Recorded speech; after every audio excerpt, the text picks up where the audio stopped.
ونعوذ به من شرور أنفسنا ومن سيئات أعمالنا من يهده الله فلا مضل له ومن يضلل فلا هادي له أشهد أن لا إله إلا الله وحده لا شريك له وأشهد أن محمدا عبده ورسوله الكريم اللهم صل وسلم على نبينا وسيدنا محمد وعلى آله وأصحابه أجمعين أما بعد رب اشرح لي صدري ويسر لي أمري واحلل عقدة من لساني يفقهوا قولي. Segala puji bagi Allah, kemudian salawat dan salam kepada Rasulullah, pada keluarga dan seluruh sahabat-sahabatnya. Bapak Ibu jemaah salat subuh, Allah, Aisyah mengizinkan, lalu Rasulullah berwudu dan beliau mulai salat, dan Aisyah menceritakan, setiap kali Rasulullah salat malam, maka aku mendengar isak tangisnya di dalamnya. Dan ketika aku bangunkan membela umatnya di hari kiamat nanti, maka Allah, Abu Hurairah dalam catatan sejarah, ketika mau meninggal beliau menangis terus-terusan. Lalu sahabat bertanya, apa yang membuatmu sedih wahai Abu Hurairah?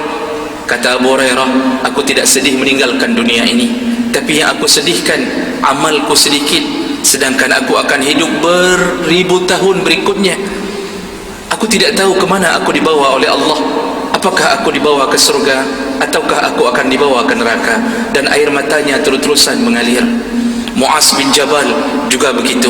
Selalu nanti akan menimbulkan rasa hasad dan kepada Allah maafkan sampai meninggal dunia. Jadi kita melihat ke depan saja makruh, disuruh lihat ke arah sujud.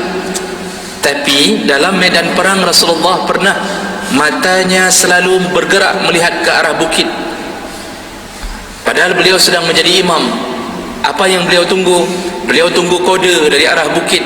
Ada yang berjaga-jaga di bukit menunggu kode ada musuh atau tidak yang menyerang. Dan itu hanya terjadi pada peperangan, tidak terjadi di luar perang. Jemaah melakukan Allah itu secara zahir. Orang-orang yang berjaga-jaga untuk menyelamatkan kawan-kawan, menjaga agar kawan-kawan bisa istirahat, lalu dia sampai susah memejamkan mata. Ini mata yang diharamkan untuk menyentuh neraka Allah. Tapi sekaligus maknanya secara maknawi, semua urusan fi sabilillah sama. Orang yang menuntut ilmu, lalu dia tidak bisa tidur karena terlalu sibuk dalam menuntut ilmu, maka mata yang selalu berjaga-jaga membuka kitab, menuliskan sesuatu, mata tersebut termasuk fi sabilillah. Kalau baca sejarah para imam-imam besar belajar, itu rata-rata mereka tidurnya sedikit.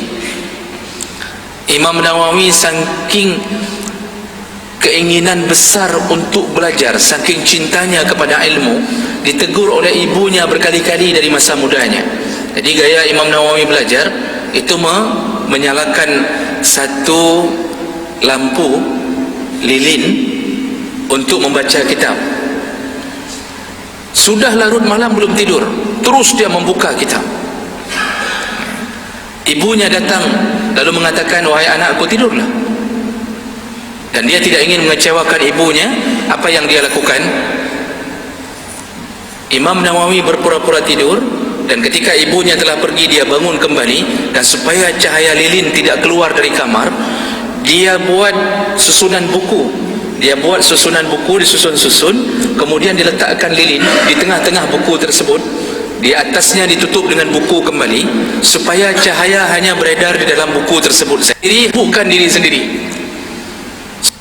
Kalau dia istiqamah dalam urusan fi sabilillah.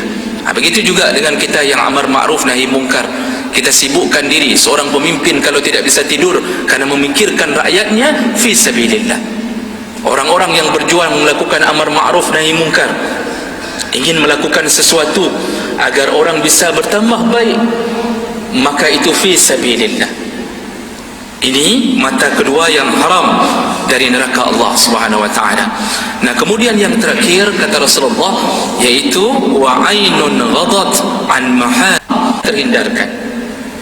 Bagi laki-laki, penglihatan yang paling banyak mengganggu iman adalah penglihatan terhadap perempuan. Karena godaan bagi laki-laki yang paling besar adalah perempuan. Makanya seluruh perempuan disuruh tutup aurat agar laki-laki terjaga imannya. Kalau seandainya semua perempuan berjilbab dengan baik, maka insya-Allah mata laki-laki terjaga. Tapi di saat perempuan memakai pakaian-pakaian yang diharamkan, maka laki-laki susah menjaga matanya. Akibatnya terjadilah maksiat. Mata ini yang membawa kita ke neraka Allah. Tahan-tahanlah mata daripada sesuatu yang diharamkan Allah. Jadi sesuatu yang diharamkan Allah itu maksudnya yang bisa mengganggu iman. Yang bisa mengganggu iman. Jadi bukan melihat sesuatu zatnya haram. Yang diharamkan bagi kita adalah melihat sesuatu yang mengganggu iman. Ada sesuatu yang zatnya haram tapi tidak mengganggu iman. Contoh, babi haram. Apakah terganggu iman kita dengan melihat babi? Tidak. Apakah ketika kita melihat babi kemudian kita merasa Allah la ilaha illa anta astaghfiruka